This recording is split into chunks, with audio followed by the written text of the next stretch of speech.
আমার ছেলে হবার ১৭টি লক্ষণ আপনাদের জন্য রেডি করে রেখেছি। যেগুলো আজকে আপনাদের মাঝে শেয়ার করে থাকবো।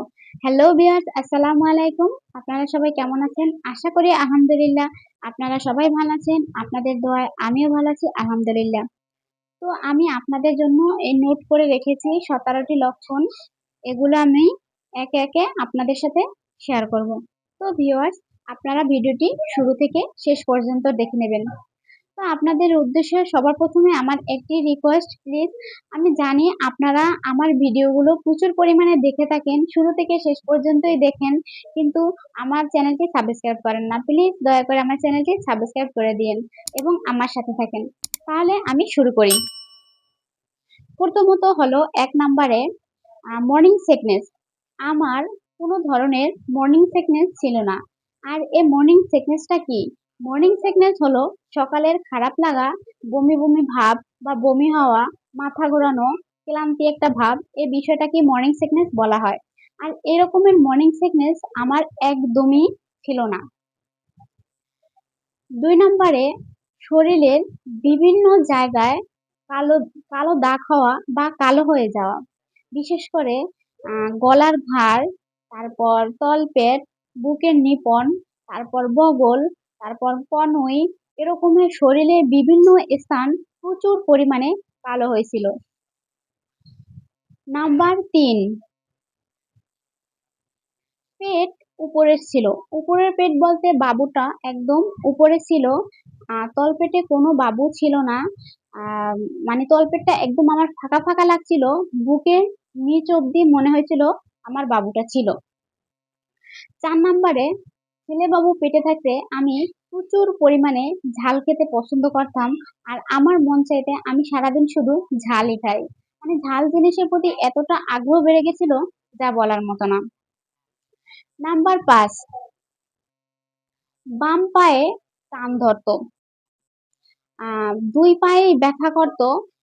দেখা যায় রাতে ঘুমের ভিতর প্রেগন্যান্সির শেষের দিকে আমার হঠাৎ করে বাম পায়ের রগ টান ধরতো।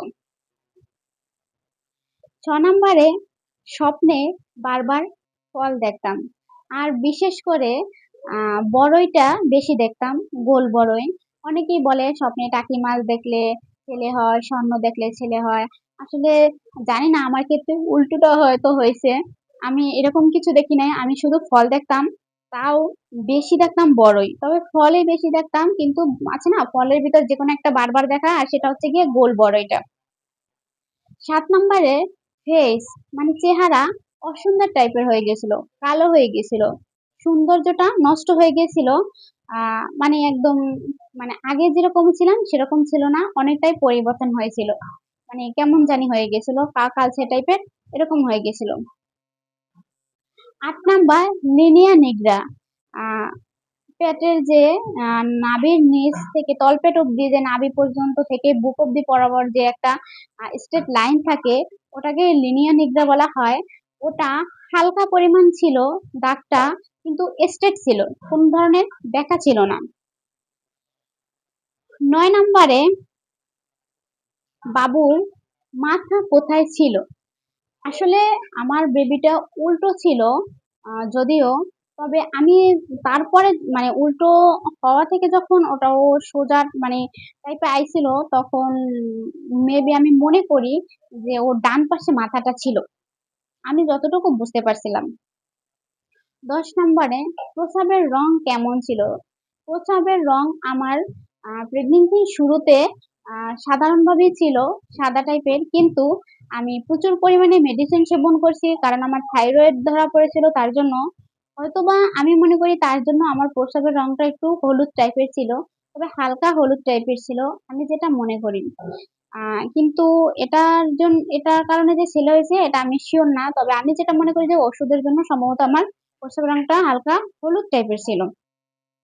১১ নাম্বার, নাভি কেমন ছিল? আমার নাভিটা ভিতরেও ছিল না, বাইরেও ছিল না।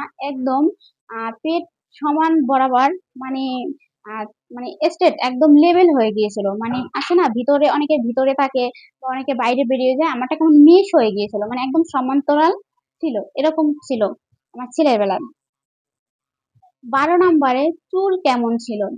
চুলের সৌন্দর্যটা বৃদ্ধি পাইছিল, চুল পড়া কম ছিল, চুলের সৌন্দর্যটা বাড়ছিল। 13 নম্বরে সেই যে ব্রণ উঠছিল আ আ কপালে, গালে ছোট, ছোট। তো আমি মনে করি আমার প্রেগন্যান্সির আগেও আমি যদি ঠিকমতো ঘুমাতে না পারতাম তাহলে আমার ফেইজে মানে এরকমের দেখা যাইত, পিম্পলের মতো জাতীয় দেখা যাইত। তো আমি মনে করি আমি ঘুমাতে না পারার কারণে বিশেষ করে এই লক্ষণটা দেখা দিয়েছে। তবে কতটুকু সত্য জানি না। ১৩ নম্বরে ঘুম ভালো ছিল না। ঘুমের মানে একদম ঘাটতি ছিল। দিন কি বা রাত কখনোই আমার চোখে তেমন একটা ঘুম ছিল না। আমি ঘুমাতে পারতাম না, একদমই পারতাম না। ঘুম ঘুমের জন্য আমাকে ডক্টর ঔষধও দিয়েছিল কিন্তু তা খেয়েও আমার কাজ হয়নি। তারপর আমি ওষুধ আর রেগুলার করিনি। তারপর আমার ঘুম ভালো ছিল না। তো ১৫ নম্বরে ওজন কি রকমের বাড়ছিল? প্রচুর পরিমাণে ওজন বাড়ছিল ছেলেবাবু পেটে থাকতে। কিন্তু ওজন বাড়া সত্ত্বেও আমার ফেস, গলা, ঘাড় এগুলো দেখলে মনে হতো না এতটা হেলথি।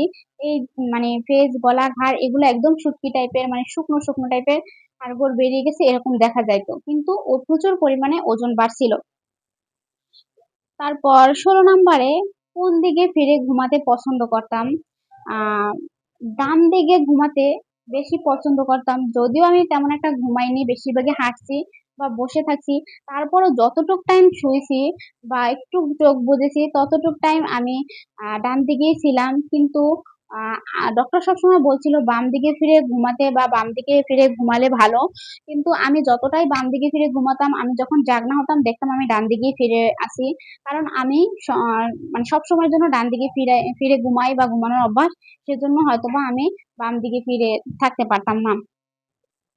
তারপর ১৭ নম্বর আ পেট আকারে অনেকটাই বড় ছিল এবং আ খাড়া টাইপের ছিল।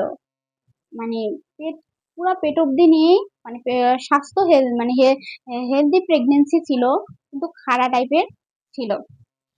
তো ভিউয়ার্স আপনাদের জন্য আমি এই ১৭ টি লক্ষণ একেবারেই আমার নিজস্ব ব্যক্তিগত symptoms গুলো বলেছি।